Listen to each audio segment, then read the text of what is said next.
I want to see what this thing weighs. Welcome back to the Lost Cause Ranch. That is right, it has been a long time, but we are back with our rare Volkswagen Touareg behind us. You may be wondering, Joe, how is a first gen Touareg or Touareg rare? Well, this particular one has, or had, a twin turbo V10 diesel engine. Yes, 2 turbos, 10 cylinders, quite the thing. So 7 years, a load of fun, and a few bumps and bruises. It is time to move into the next phase of this Touareg's life. Well, it's just not going to include the Touareg. That is right, today we are going to attempt to get that V10 lump out of this thing in a somewhat reasonable fashion. Last time we did it, it was on a hoist. This time, we don't have a hoist. Gonna have to get creative today. But before the V10 Touareg can meet its final demise, or I guess we could say reincarnation, or re-in SUV nation. Does that work? Yeah, because it's not a car. We had to make some room in the shop because Joe is an idiot and packed it full of stuff that he purchased. Once again, that might actually be useful. These need to go away, but I thought they were cool. We got cans, waste, plastic, paper. Got ourselves an air dryer for the compressor. That'll work out well. Thought this little table was cool. Don't know what to do with it, but I like neat things.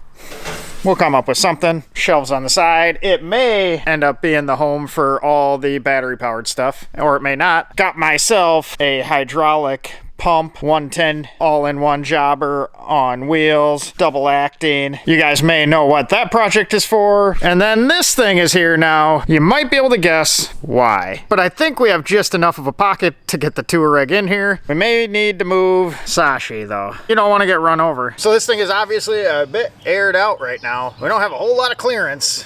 We're gonna have some fender rubbish. But with this thing sitting for the longest time, and its typical first gen Touareg electrical issues, I don't feel like tackling getting it fired back up. 2 batteries, super dead, a big 5-liter V10 diesel. It's kind of a process to do that, so we're just gonna go with the hope and a prayer method and try and make something happen. And we're also gonna try and not hit the Manx. That'd be less than ideal.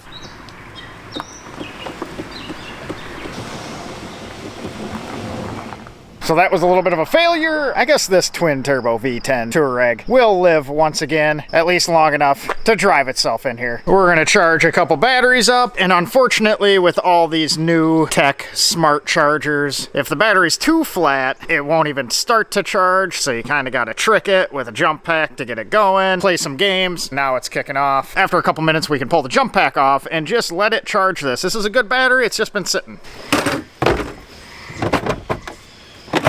So we got the freshly charged battery in the back. There's also one under the seat, and I do not feel like removing the seat. That is far much more effort than I want to go through to make this happen. If you guys shoot me some positive vibes, maybe it'll just fire off. That's not going great. Still not working, so on to spare battery number 2. And right here is why this thing has been the bane of my existence. Like genius German engineers, we have placed the main battery underneath the driver's seat, which you have to unbolt to do anything with. If you don't have power, the seat doesn't move. And then if you also have a Touareg in the Midwest, the bolts are rusty. So I'm trying to do this with the least amount of effort possible, and it seems like that's not gonna happen. But we're gonna give it one more shot before I start ripping the seat out. And with the electrical issues, the seat doesn't want to move, so freaking awesome. But either way, charged up battery, jumping to the pass-through posts, charged up battery in the rear with a jump pack. Maybe that's the ticket.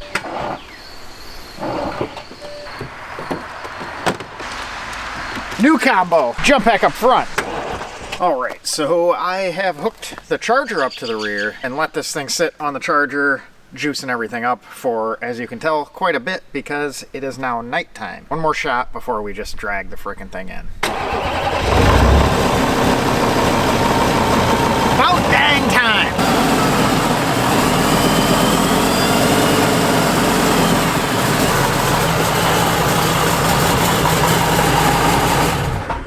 I'm sure this is the only one of those that we're gonna run across. Good thing those little guys don't scare me as much as heights do. So I've kind of been dreading this process for quite some time. We're obviously going to remove what makes this Touareg very special. That is the V10 twin turbo diesel power plant. Why have I been dreading this? Because this is really kind of a two-post hoist job. And as you can see, I have a lot of things in the shop, but a two-post hoist is not one of them. Last time we had the engine out of this, that's the way we did it. Essentially lift the body or chassis off the engine and drop everything out the bottom. But this time, we're gonna have to get creative. But one way or another, that guy's coming out. The majority of this thing shares everything with every other first-gen Touareg, so there's really not that much worth saving. But we have some working active headlights. We'll save those. We got some oversized tires on second-gen 20-inch wheels. We'll save those. And we got some various other things that I will compile, and you'll see everything that I deem worth having. And we're gonna sell that stuff off. The only thing I want is right there. So we're keeping everything drivetrain related. We should be able to come up with something neat to do with that.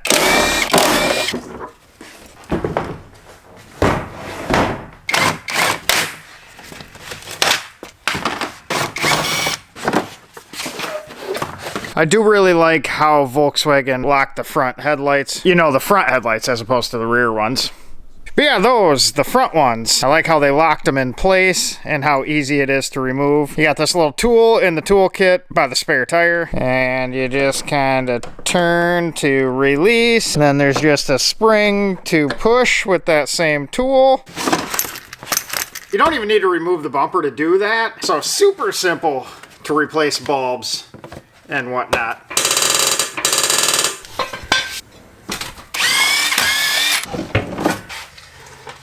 So we've now made it to the point where we can't avoid making a mess. We have like 37 coolers sitting up front here that we need to get out of the way. We got an intercooler for the turbo, one for the other turbo, and what I assume is a mixture of transmission, power steering, and oil coolers, along with the condenser and the radiator back here. This thing is just so cool. But no, last time we did this, we lifted the Touareg up on a two-post hoist and let the engine drop out the bottom. But with my current contraption going on here, I don't have jack stands tall enough to do that. They'd have to be really, really tall, along with a jack that lifts really, really tall. So that's not an option. So what we need to do is get all of this out of the way and then come up with another way to get this out, because we can't lift it out with the transmission. So I'm thinking we're gonna try and be somewhat proactive in containing the mess. That should do it.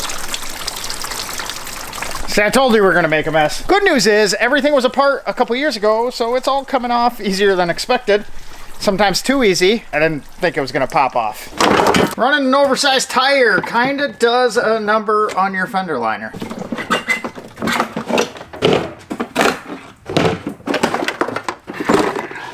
We got tons of room in there now with those out of the way. That's always good.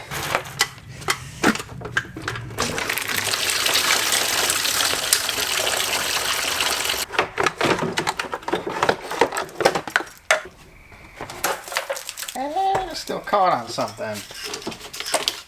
There we go. Now this should make a big difference in what we got going on here.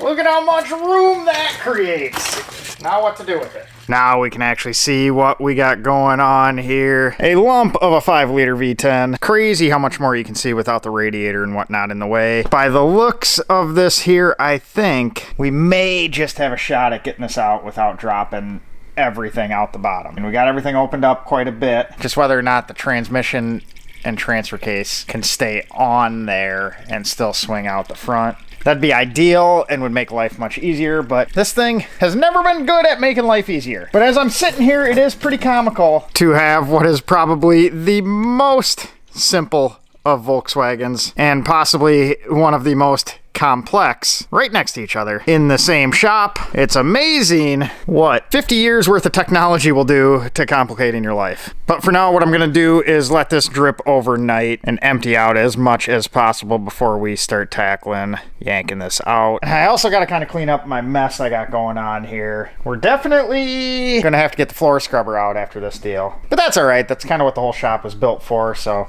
can't get mad at making a little bit of a mess. A little bit better. It's almost like someone left this thing sitting in the woods for 3 years.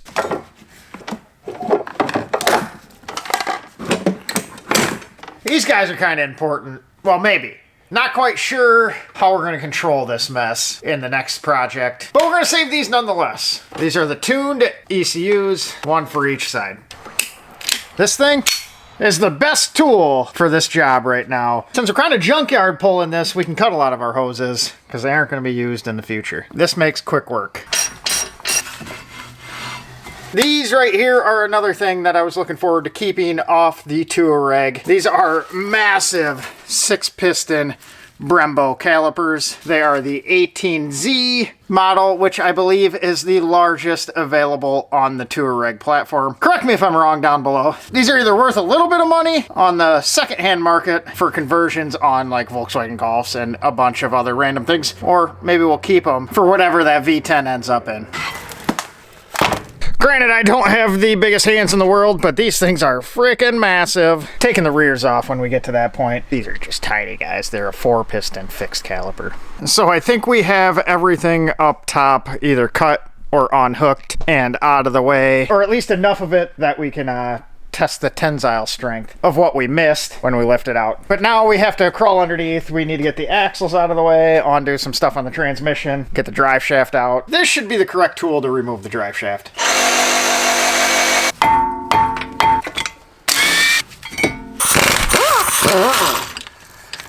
So once again, I am my own worst enemy. I am the root of all my problems. I went ahead and bought more stuff, which this isn't necessarily the issue. In the back of the LR4 is the issue. Well, half of it.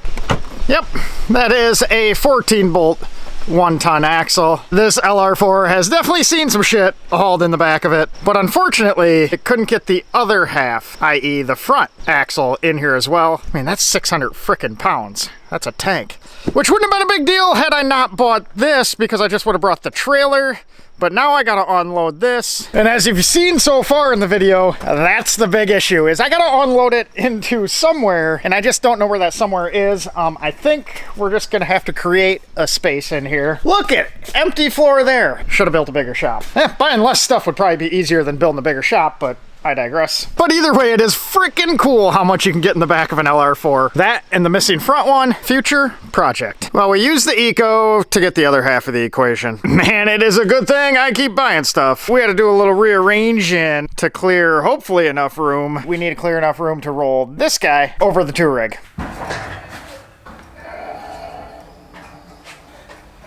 Well, it kind of fits. We're using every inch we got. But the plan is we got strap hooked up here, electric hoist up there. I have a jack holding up the transmission. Transmission mount and cross member are removed. So all we got left, or hopefully all we have left, we'll find something I missed, I'm sure, is 2 motor mount bolts, and then I'm going to undo the subframe and lower it down to the end of the threads on the bolt, which should give us about an inch or 2 of clearance. Hopefully that helps. So for this to work without removing the entire subframe and creating a mess that way, we're gonna have to kind of lift up the front of the engine, drag the tail until we get it far enough out to get a ratchet strap from the hoist to the back of the transmission and kind of jockey it around from there. Good news is I'm going to record it so you guys get to see if it's an epic failure. Good possibility. Like I said earlier, this was much easier dropping it out the bottom, but do what we got to do.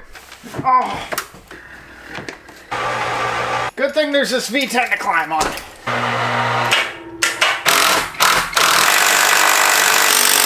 Too tight for my 17 extensions.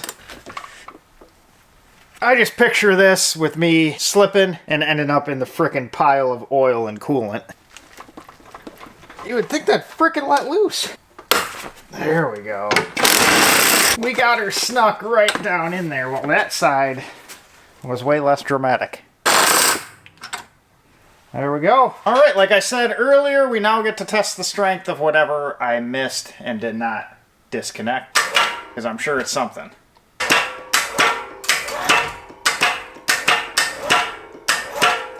See, I know I'd forget at least one. So there's the subframe and then this aluminum cross member that has the engine mounts. That's not dropping down with the subframe, which is inconvenient. Probably because it has another bolt right there and a matching one on the other side. So would that be number 2 thing missed? Or number 3, since there's 2 of them. Let me know how you count down below.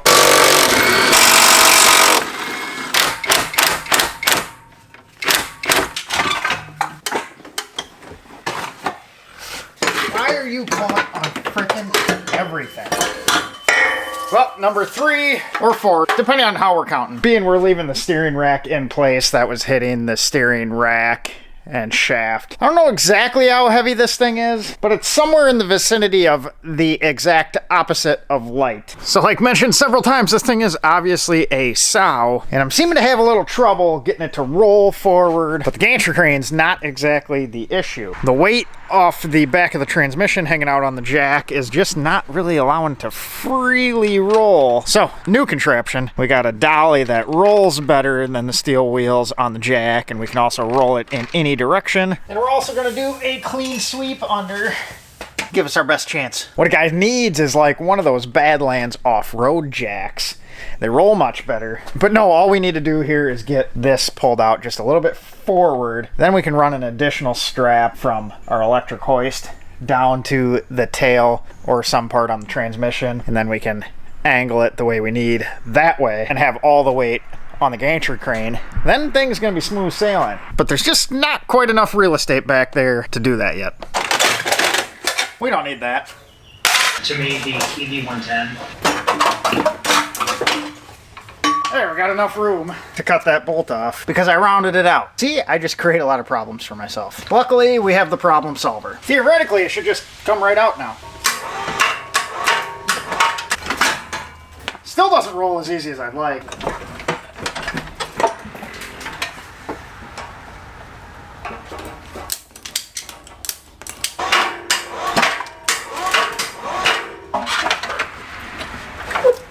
We are just about there. We're just now, wow, look how dirty I got. Ew. But we are just catching the transfer case part of the transmission onto the front diff right there. So we just got to finagle it a little bit. Then we're home free.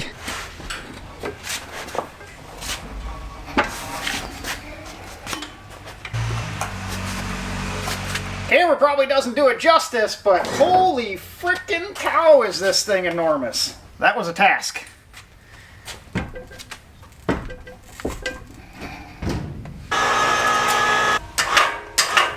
I'll be honest, that was a lot more work than I was expecting. I got much dirtier than I was expecting. You guys know I don't like that. Here's the leftover mess that I made that I was not expecting. But nonetheless, the beast is out. And we borrowed a neat little tool from Ted because we're gonna see how much that behemoth weighs. But before that, we need to bolt the subframe back on. We have one last thing we need to grab out of here and get the wheels on and launch this thing back out of the shop so we have enough room to do something with this guy. And the last thing I think I'm gonna save on this guy is this little neat piece here. That's our Webasto auxiliary diesel heater. So what we got going there is coolant will go into this. It's got a little diesel fired jobber going on. And that little guy takes what is normally a long warm-up period on cold winter days with a diesel and shortens that. This thing actually had heat like instantly. I don't know what to do with it, but I think it's neat.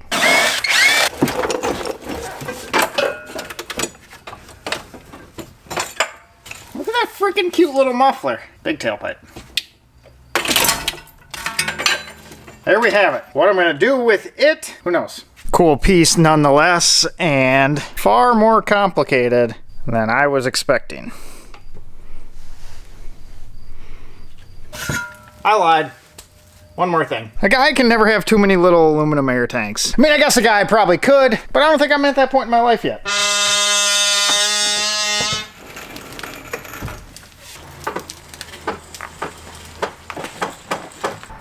It rolls much easier without the lump inside.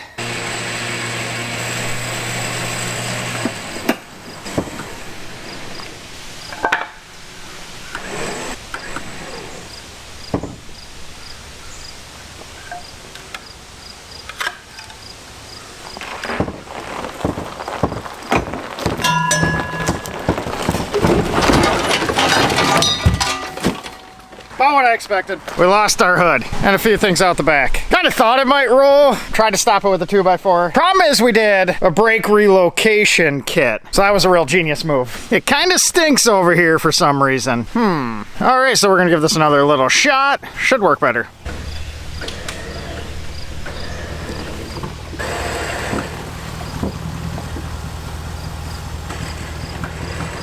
I just got to get this guy pointing in some sort of direction that isn't blocking the driveway.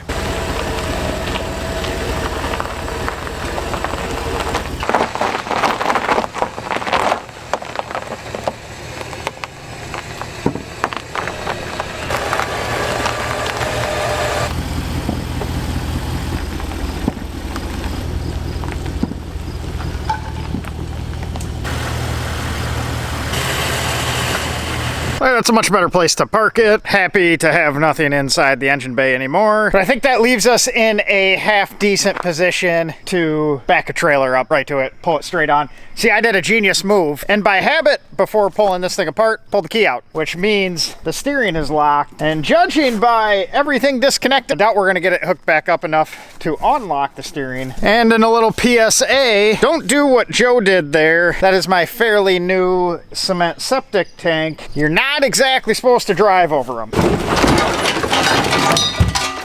Good thing I had this little plastic ring there to absorb my screw up, and it looks like we made it out of a potentially shitty situation unscathed. If you're not familiar with these V10 TDIs, it may look a little goofy up front. This thing does not have a belt drive whatsoever. You might say Volkswagen has been known to do some goofy stuff and put the timing chain on the back side of the engine in between it and the transmission, but that's not the case either. This thing is all gear driven. There is zero timing chain or chains whatsoever. Everything is run off gears on the rear, and that's part of the reason why I just can't give this thing up. That is so neat and out of the norm. The only piece of rubber on the drive is that little direct drive coupler attached to the alternator. All right, so here is the moment of truth and what I've been personally waiting for. I want to see what this thing weighs. Now, this is the complete V10 twin turbo diesel, fairly dressed, along with the automatic transmission, which has the transfer case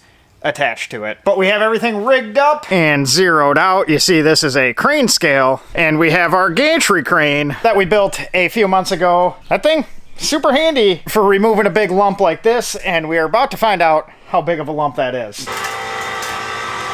We still have the transmission touching, and we are already over 1,000 pounds. Free and clear right now. And what does that put us at total? Freaking 1,190 pounds. Like I said, anything but light. But I will be honest, I was actually expecting it to be a little bit heavier, which for what we have planned for it in the future is a good thing. We're gonna have to get the transmission off and see what the V10 itself weighs, because that is not in the future plans. The only thing I'm gonna do is I'm gonna rip this off and I'm gonna save the bell housing, unbolt it here, and keep that to help with the future adaptation to whatever transmission we are gonna use. Curious to see what just the engine weighs. 800 pounds? What do you guys think? It's a tight squeeze, Sasha.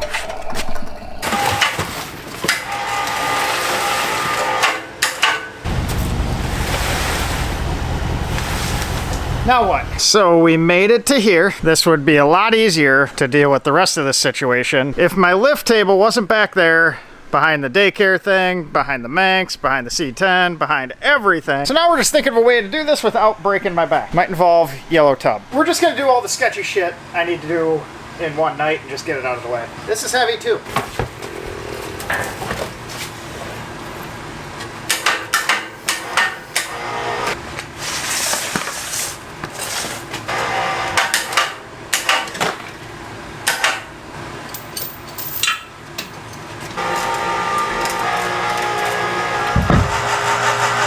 And we didn't even die. Sketchy lift number 2 out of the way. I'd say today, or this week, or however long this actually took, has been mighty successful. We have the V10 out. Now to work on the plan of what to do with this guy. It's gonna be neat. But with that being said, we have to take care of a bunch of other stuff inside the shop. Mainly assembling this thing so I can sell it and gain some space back. Came out of a daycare.